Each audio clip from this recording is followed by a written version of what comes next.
এ বলে আল্লাহর ধন রসুলকে দিয়ে আল্লাহ গাছে গায়েব হইয়া। আমি বলছি না, শয়তানের ধন তাইরিকে দিয়ে শয়তান গাছে গায়েব হইয়া। কি বলবো আমি, একটু বলবো না রাগ করতেছেন? কতক্ষণ বলবো? শয়তানের ধন তাগিরি রে দিয়া গেলেন শয়তান গায়েব হইয়া। শয়তানের ধন তাগিরি পাইয়া ঘুরতি আছে মাহফিলে, কেউ ফেরে নাই মান নিয়ে ভণ্ড তাহিরির মাহফিল থেকে। আরো জোরে কোন? এই সমস্ত আলেমদের বক্তাদের ওয়াজে গেলে মানুষ ইমান থাকতে বেশি হবে, এদের মাহফিলে গেলে আরো ইমান মানুষ হারা হয়ে যাবে। তবে ধরা পড়েছে মুফতি গিয়াসউদ্দিন তাইরি, ধরা খাইছে তাইরি। মুফতি আলী হাসান ওসামা তাকে চ্যালেঞ্জ করেছে 48 ঘন্টা, অনলাইন অফলাইন কোথায় পারবা আসো, তোমার সঙ্গে চ্যালেঞ্জ করব। মুফতি তারপরে তাইরির কোনো খবর নাই, খুঁজে পাওয়া যাচ্ছে না। তার মানে বোঝা যায় শক্তের ভক্ত নরমের জম। কথা কর না কে? শাইখ আহমদুল্লাহ কথা বলে না, চুপ থাকে দেখে তার বিরুদ্ধে লেগেছে। তাইরির বিরুদ্ধে ফতোয়া দিয়েছে আলাউদ্দিন জিয়াদি। ও বলেছে তাইরি হলো বাউল বক্তা, এই তাইরির পেছনে নামাজ হলে, নামাজ পড়লে নামাজ হবে না। আজকে আমরা যে সূরা থেকে আলোচনা শুনবো, এই সূরাটির নাম হলো সূরা আনকাবুত। পবিত্র কোরআনুল কারীমের 29তম সূরা, সূরাটির নাম সূরা আনকাবুত। জোরে বলেন নাম কি? আনকাবুত শব্দের অর্থ হলো মাকড়সা। জোরে বলেন কি? আপনারা মাকড়সা চেনেন না? মাকড়সার জাল। গভীর মনোযোগ ভালো করে বুঝবেন। এই সূরাটির রুকু রয়েছে 60টি, আয়াতে কারিমা রয়েছে 69টি। এই সূরাটি নাজিল হয়েছে রাসূলের মক্কি জীবনের শেষের দিকে। আমরা জানি রাসূলের জীবনী হলো দুইটা, একটা হলো মক্কি জীবন আর একটা হলো মাদানী জীবন। মক্কি জীবন কাকে বলে? মক্কি জীবন মানে হলো ঘর বাড়ি ছাড়ার জীবন। মক্কি জীবন মানে হলো হাত হারানোর জীবন। মক্কি জীবন মানে হলো পা হারানোর জীবন।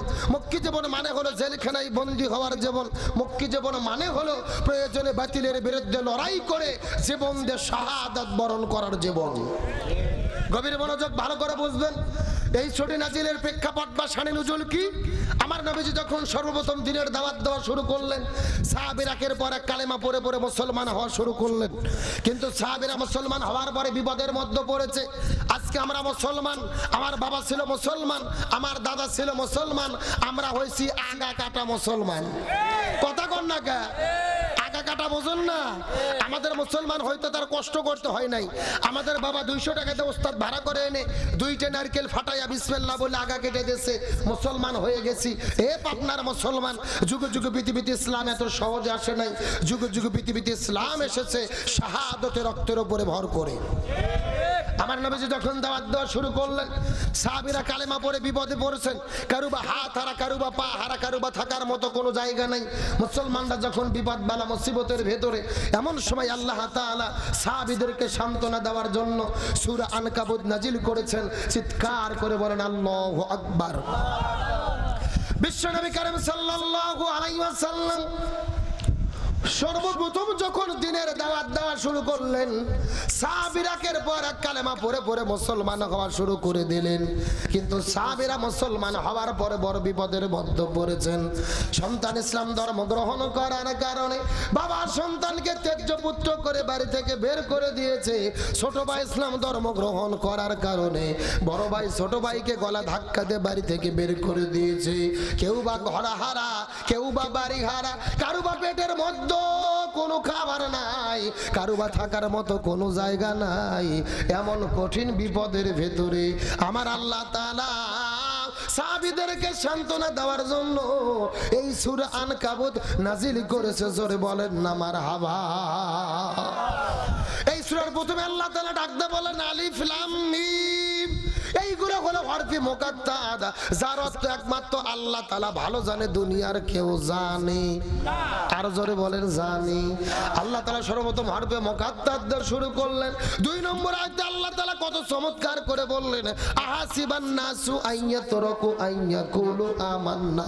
মানুষেরা কি মনে করেছে ঈমান এনেছি, এই কথা বললেই আমি তাদেরকে ছেড়ে দেব?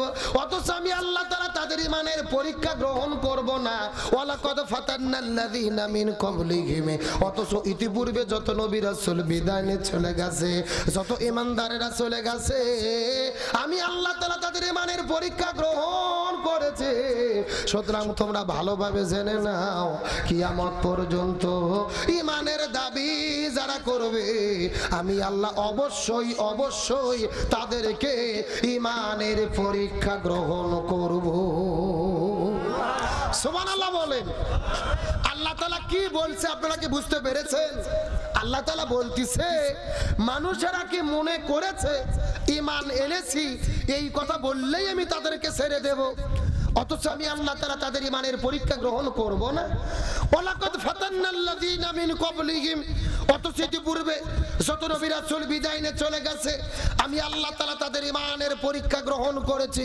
সুতরাং জেনে নাও কিয়ামত পর্যন্ত ঈমানের দাবি যারা করবে আমি আল্লাহ অবশ্যই অবশ্যই অবশ্যই তাদেরকে ঈমানের পরীক্ষা গ্রহণ করব। সুতরাং আজকের আলোচনার বিষয় বা সাবজেক্ট হলো পরীক্ষা। আলোচনার সাবজেক্ট কি? তার কারণ ওয়াজ শোনার আগে কিন্তু সাবজেক্ট ঠিক করা লাগবে। কথা কর না কে? বাংলাদেশে তো বক্তার অভাব নাই। ৮০,০০০ টাকাতে বক্তা ভাড়া করে আনবেন, হেলিকপ্টারতে হুজুরকে আনতে হয়, এমন ওয়াজ করে। পরের দিনে গ্রামের মধ্যে গল্প হচ্ছে, এক চাচা জিজ্ঞেস করতে, কে চাচা গতকালকে ওয়াজ কেমন হলো? চাচা লাফ দিয়ে উঠে বলতেছে ফাটাফাটি। তখন বলা হচ্ছে আচ্ছা চাচা বলেন তো গতকালকে কি বিষয়ে আলোচনা হয়েছে? তখন চাচা বলতেছে তা তো মনে নাই। এইরকম শ্রোতা আছে না নাই? আপনি পরীক্ষা খুবই ভালো দিয়েছেন, কিন্তু পরীক্ষার হলে নামও লেখেননি, রোল নম্বরও লেখেননি, পাস না ফেল। তার মানে বোঝা গেল পরীক্ষা দেওয়ার আগে কি লাগবে? রোল নম্বর লাগবে, নাম লিখতে হবে। ওয়াজ শোনার আগেও ওয়াজের বিষয় ঠিক করতে হবে। আজগবি কোনো ওয়াজ শুনে কোনো সারা রাত জেগে লাভ হবে না। তাহলে চিৎকার করে বলেন আজকের আলোচনার বিষয় কি? আরো জোরে সাউন্ড নাই। এই যে আমি বসে আছি মাঝখান দিয়ে সোজা দুই ভাগ, ডান দিকে এক ভাগ, বাম দিকে আর এক ভাগ। আপনারা মুখ বন্ধ করে থাকেন, আপনারা বলেন তো দেখি আজকের আলোচনার বিষয় কি? আরো জোরে। আপনারা মুখ বন্ধ করেন, আপনারা বলেন তো দেখি আজকের আলোচনার বিষয় কি?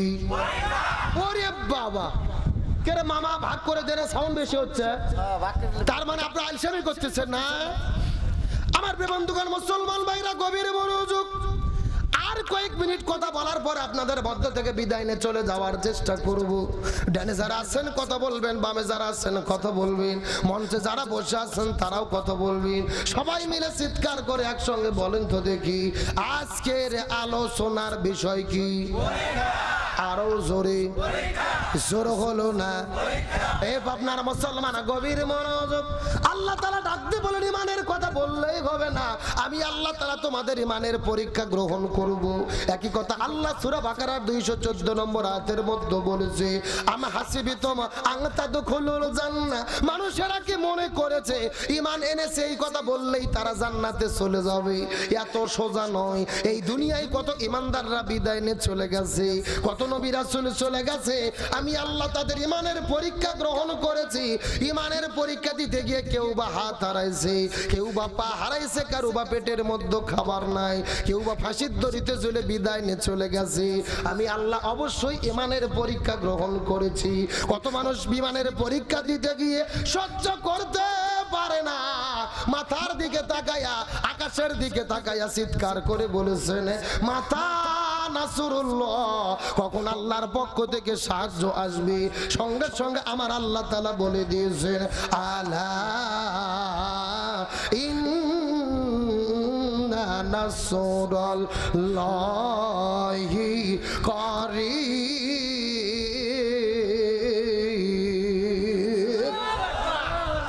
আল্লাহ তাআলা ডাকতে বলে হে ইমানদার মুসলমানেরা গভীর মনোযোগ। ইমানদার ব্যক্তিরা ইমানের পরীক্ষা দিতে দিতে যেই জায়গার মধ্যে শেষ হয়ে যায়, সেই জায়গার মধ্য থেকে আমি আল্লাহ আমার সাহায্য শুরু হয়। সুবহানাল্লাহ বলেন। এ আপনার সাথীর মুসলমান গভীর মনোযোগ।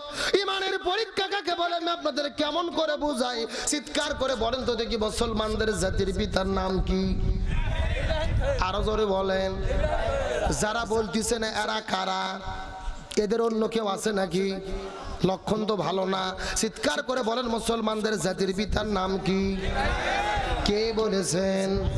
মিল্লাতা আবিকুম ইব্রাহিম ওয়া সাম্মাকুমুল মুসলিমিন। আল্লাহ তাআলা ডাকতে বলেন, হে পৃথিবীর মুসলমানের, আমি তোমাদের নাম রেখেছি ইব্রাহিম আলাইহিস সালামের মাধ্যমে, তোমাদের নাম রেখেছি। হযরত ইব্রাহিম আলাইহিস সালাম হলেন তোমাদের জাতির পিতা, আর আমি তার মাধ্যমে তোমাদের নাম রেখেছি মুসলমান। ইমানের পরীক্ষা কাকে বলে বোঝার চেষ্টা করবেন। হযরত ইব্রাহিম আলাইহিস সালাম যখন দিনের দাওয়াত দেওয়া শুরু করলো, নমরুদ ইব্রাহিম নবীকে আগুনের মধ্যে ফেলে দিল।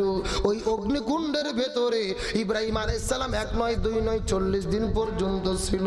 40 দিন পরে আল্লাহ ইব্রাহিম নবীকে রক্ষা করলো। এখন আমি আপনাদেরকে জিজ্ঞাসা করি, বলেন তো মুসলমানদের জাতির পিতা ইব্রাহিম আলাইহিস সালামকে যে জেল আপনার আগুনের মধ্যে 40 দিন রাখা হলো, ইব্রাহিম নবী কি চোর ছিল, ডাকাত ছিল, নারী ধর্ষণ করেছিল? তাহলে কিসের জন্য ইব্রাহিম নবীকে 40 দিন আগুনে ফেলে রাখা হলো? কালেমার দাওয়াত দেওয়ার কারণে, ইমানের পরীক্ষা দিতে গিয়ে মুসলমানদের জাতির পিতা হযরত ইব্রাহিম আলাইহিস সালাম 40 দিন পর্যন্ত নমরুদের অগ্নিকুণ্ডের মধ্যে ছিল। এখান থেকে বোঝা গেল এ পাবনা সাথিয়ার মুসলমান, আমরাও যদি ইমানের পথে চলি, ইমানের কথা বলি, আর ইমানের আন্দোলনের কর্মী হই, ও ইব্রাহিম নবীর মতো মাঝে মধ্যে আমাদেরকেও আগুনে পড়া লাগতে পারে। আমার প্রিয় মুসলমান ভাইরা, গভীর মনোযোগ বোঝার চেষ্টা করবেন। ইমানের পরীক্ষা কাকে বলে আমি আপনাদেরকে কি দিয়ে বোঝাই? ইমানের পরীক্ষা কাকে বলে আমি আপনাদেরকে কি দিয়ে বোঝাই? গভীর মনোযোগ, ফিলিস্তিনের দিকে লক্ষ্য করেন। আজকে তাম পৃথিবীর ভেতরে 57টা মুসলমান দেশের ভেতরে রাষ্ট্রীয়ভাবে আমরা ঈদের আনন্দ করলাম। ঈদের চাঁদ দেখার পরে কেউ বা পটকা ফুটেছে, কেউ বা আতশবাজি করেছে, ঈদগাহে গিয়েছে, মনের আনন্দে কত আনন্দ করেছে। অথচ ফিলিস্তিনের ভেতরে হাজার হাজার লক্ষ লক্ষ মুসলমানেরা রোজা থেকেছে, কিন্তু তাদের কাছে কোনো ইফতার নাই। তারা তারাবির নামাজ পড়েছে, সেহরির খাওয়ার মতো কোনো খাবার নাই। একটা ভিডিও দেখার পরে তাম পৃথিবীর মানুষেরা কান্না করেছে, ওই ফিলিস্তিনের মুসলমান ভাইরা রে, খাবার না পেয়ে ওই ঘাসগুলো টান দিয়ে ছিঁড়ে ছিঁড়ে তাদের ইফতার করেছে। আপনার সাথে আর মুসলমান, আমি আপনাদেরকে কি দিয়ে বোঝাই? ইমানের পরীক্ষা কাকে বলে আমি আপনাদেরকে কি দিয়ে বোঝাই? কথাগুলো বোঝার চেষ্টা করবেন। আমি আপনাদেরকে একটা শিক্ষার জন্য বলবো, বোঝার চেষ্টা করবেন। ওই ফিলিস্তিনে হামাসের যিনি প্রধান, আমার মোহতারাম ইসমাইল হানিয়ার, এই মানুষটা ওই জায়গার মধ্যে হামাসের নেতৃত্ব দিচ্ছে, মুসলমানদের স্বাধীনতার জন্য কাজ করতেছে। কিন্তু গত ঈদের 2-3 দিন আগে তার সন্তান আর নাতি নাতনি ওই ইসরায়েল হানাদার বাহিনীর আক্রমণে বিদায় নিয়ে চলে গেছে। এর সাথে মুসলমান গভীর মনোযোগ লক্ষ্য করবেন। সন্তান যখন বিদায় নিয়ে চলে গেল, তার নাতি চলে গেল, নাতনি চলে গেল, কিন্তু ইমানের শক্তি কাকে বলে? এই ইসমাইল হানিয়ার যিনি স্ত্রী উম্মে আবু সালমা, এই উম্মে আব্দুস সালাম হসপিটালের মধ্যে ভর্তি, অসুস্থ হওয়ার কারণে 3 দিন পার হয়ে গেছে, তারপরও জানে না তার সন্তান বিদায় নিয়েছে, নাতি নাতনি বিদায় নিয়ে চলে গেছে। তার শাহাদতের খবর কিন্তু পৌঁছে নাই। কিন্তু গতকাল সকালবেলা ইসমাইল হানিয়ার যখন হসপিটালে গেছে, তার স্ত্রীর সঙ্গে দেখা হওয়ার পরে তার সন্তান নাতি নাতনি বিদায় হয়ে চলে গেছে, ইসরায়েল হানাদার বাহিনীর আক্রমণে শহীদ হয়ে চলে গেছে। এই খবর যখন স্ত্রীর কাছে পৌঁছে দিল, স্ত্রী যখন সন্তান নাতি নাতনির হত্যা শহীদ হওয়ার কথা শুনেছে, কথাটা শোনার সঙ্গে সঙ্গে কান্না করে নাই রে মুসলমান, আল্লাহর কাছে সিজদায় গিয়ে 2 রাকাত নামাজ পড়ে আল্লাহর শুকরিয়া আদায় করেছে। লিল্লাহি তাকবীর। ইমানের শক্তি কাকে বলে? ইমানের জজবা কাকে বলে?